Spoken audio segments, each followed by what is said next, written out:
compañera Andrea, vamos a estar explicando el desarrollo de la primera práctica de inteligencia artificial, en el cual se realizó un análisis exploratorio de datos. Aquí se utilizaron datos en bruto de una base de datos que se tiene en Excel, con la cual se realizaría lo que es la visualización, para luego sacar una correlación y terminar con la fase de predicción. Para la primera parte de la práctica, utilizamos el siguiente código para cargar nuestra base de datos, la cual cuenta con 1 millón de pacientes y 62 observaciones de cada uno, donde la última columna arroja un resultado de si la persona está enferma o no, pero no especifica qué tipo de enfermedad es. Con el análisis exploratorio de datos, se interpretaron los resultados y se llegó a una conclusión de qué enfermedad tienen estos pacientes. Se utilizó la función Table-to-Array para convertir nuestra tabla de datos o nuestro Excel en una matriz o en un arreglo homogéneo, y se tomaron todos los datos desde la segunda columna hasta el final. Se descartó la primera columna de la base de datos, ya que pertenece al Patient ID y pues realmente no nos aportaría información relevante sobre el paciente. Para la parte 1.2, que es la visualización de datos, se utilizó el siguiente código con las funciones de subplot, las cuales nos permiten subdividir una ventana gráfica en la cual se observarán los histogramas de la variable 1 y la variable 2, utilizando la función histogram, que nos va a permitir mostrar gráficos de barras, los cuales nos muestran visualmente la distribución de los datos de cada variable. Como podemos ver en las gráficas del lado derecho, observamos que la primera tiene forma de campana, entonces podemos inferir que esta variable, la variable 1, es de datos numéricos, mientras que si la comparamos con la gráfica de la variable 2, nos damos cuenta de que es una variable con datos categóricos, ya que el histograma nos muestra únicamente dos resultados, que es el 1 o el 0, mientras que la primera muestra como que un rango más amplio. Y esto lo comprobamos cuando nos vamos a nuestra base de datos y podemos ver que en la segunda columna, o sea, en la variable 1, como ya se mencionó, existen datos numéricos, mientras que en la tercera columna o la variable 2 hay únicamente ceros y unos, por lo que es una variable categórica. Luego se realizó el mismo procedimiento para las demás observaciones, utilizando el bucle for, donde se indicó que desde la observación 1 hasta la 61 se iban a desplegar todos los histogramas de cada variable y se le agregaría el título a cada uno con el correspondiente. La figura que se muestra una vez que corremos nuestro programa es la siguiente, con todos los histogramas de todas las variables. Aquí nuevamente podemos observar la diferencia entre los dos tipos de datos. En cuanto a las variables que son de tipo categórico, no se puede distinguir a simple vista la información importante sobre el comportamiento, mientras que si vemos las de tipo numérico, como la 7, la 6, la 45, se puede notar un comportamiento de datos un poco más inusual, lo que nos podría estar indicando que estas variables tienen información relevante sobre la enfermedad.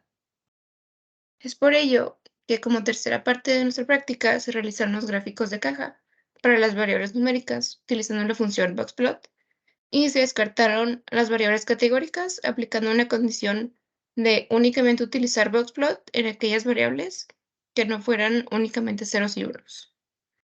Los boxplots nos sirven para poder representar de una manera gráfica la distribución de los valores numéricos, entonces nos permite observar a simple vista el valor mínimo, el máximo, la mediana y los cuartiles 1 y 3, que básicamente son las mitades de la primera y la segunda mitad de datos. Los valores máximos y mínimos, o lo que son los bigotes, del boxplot nos ayudan a encontrar valores más atípicos, en este caso los outliers. Luego continuamos con el apartado 1.4, donde se realizó la normalización de los datos y se hizo un análisis de multicolinealidad. Aquí se utilizó la función callcoef, la cual calcula una matriz de correlaciones a partir de correlaciones por pares, o sea, que nos va a comparar variable por variable y sacar el coeficiente de correlación. Este coeficiente se refiere a la relación lineal que hay entre dos variables y nos va a servir junto con la función de color bar a visualizar cuáles variables se encuentran más relacionadas entre sí.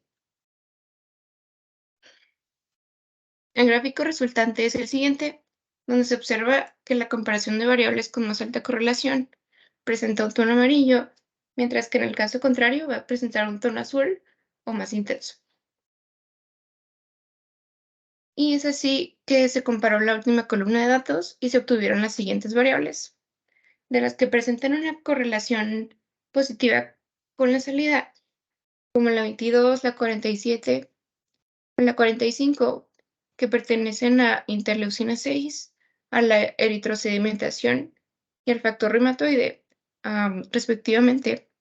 Según se investigó, los niveles de todas estas variables comparten una posible enfermedad en común, que es la artritis reumatoide. Y por su parte, la variable que presentó correlación negativa fue la 13, y esta corresponde a los ácidos grasos poliinsaturados, y esta presencia es asociada con una mejoría en los síntomas comunes de la artritis. Cabe mencionar que algunas de las otras variables que también tuvieron correlación fue la 39, perdón, fue la 45, la 53 y la 55, que eran problemas del riñón, hipercolesterolemia y el uso de pastillas anticonceptivas, respectivamente. Bueno, esto coincide con lo que dijo mi compañera de que si estamos tratando con una enfermedad pues autoinmune, que es la artritis reumatoide, ya que, bueno, los problemas del riñón se descubrieron que en un periodo de 20 años, una de 4 personas con artritis reumatoide tiene la probabilidad de desarrollar una enfermedad renal. Mientras que la hipercolesterolemia, pues bueno, esto es algo que vemos más comúnmente en mujeres, que coincide con la variable 55, que es el uso de pastillas anticonceptivas. Entonces podemos inferir que estamos tratando con más pacientes mujeres que están padeciendo la enfermedad. Luego, para el siguiente apartado de la práctica, se realizó lo que fue la partición de los datos, y aquí se necesitó definir el conjunto de entrenamiento y el conjunto de prueba. Entonces, hay que descomponer los datos y para definir cuáles serían las salidas y cuáles las variables. Entonces, primero se declaran X y Y, donde X son todas las variables y Y es la salida. La partición, aquí se le dio el valor de 0.3. Aquí significa que el 30% de los datos van a ser los de prueba y el 70% van a ser puestos para entrenamiento. Y para esto se utilizó la función de MATLAB CVPartition, que nos ayuda a crear una partición aleatoria de datos y así validar nuestro modelo estadístico.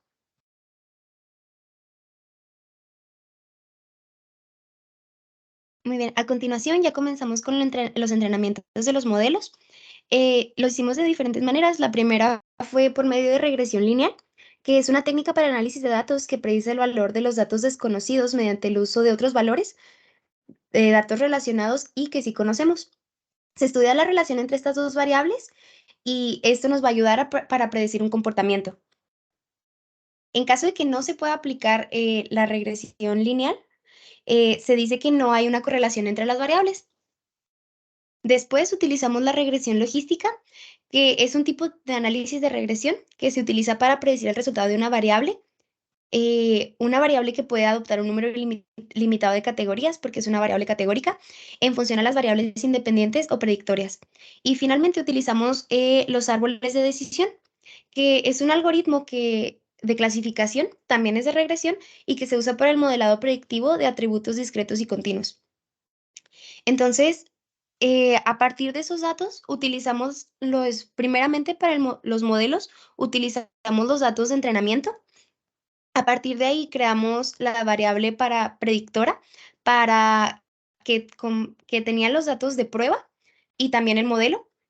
Y al final el error fue el promedio entre el valor absoluto de los datos de predicción menos los datos de prueba en cada uno de ellos. Entonces, a partir de esta operación, pudimos ver los errores que cada uno presentaba y ver cuál es el más conveniente para entrenar a nuestros modelos.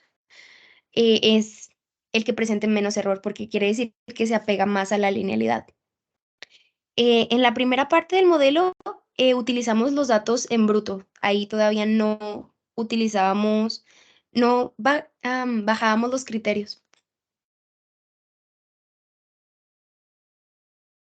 En el siguiente, ya a partir de la correlación que habíamos visto, pues encontramos los datos que tuvieran algún tipo de correlación, basándonos en los valores en función a los colores que tenían un diferente valor, como ya había mencionado mi compañera. Entonces lo volvimos a aplicar, el mismo modelo, con los datos de entrenamiento, nada más que ahora de este nuevo dataset. Igual se aplicó la regresión lineal, la logística y el árbol de decisiones. Aquí podemos ver cómo cambió un poquito el error. Esto quiere decir que nuestro modelo estaba mejor entrenado antes.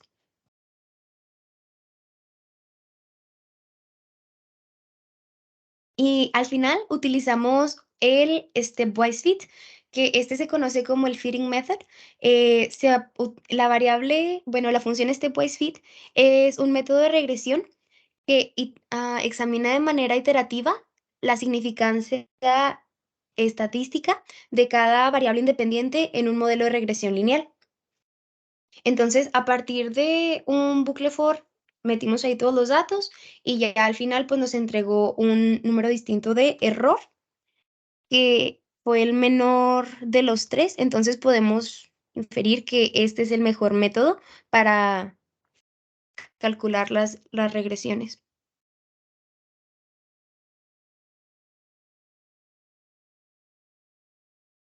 Como ya se mencionaba, aquí los errores fueron mucho menores, mínimo el error 8 y el error 9, que corresponden a la regresión logística y a los árboles de decisión.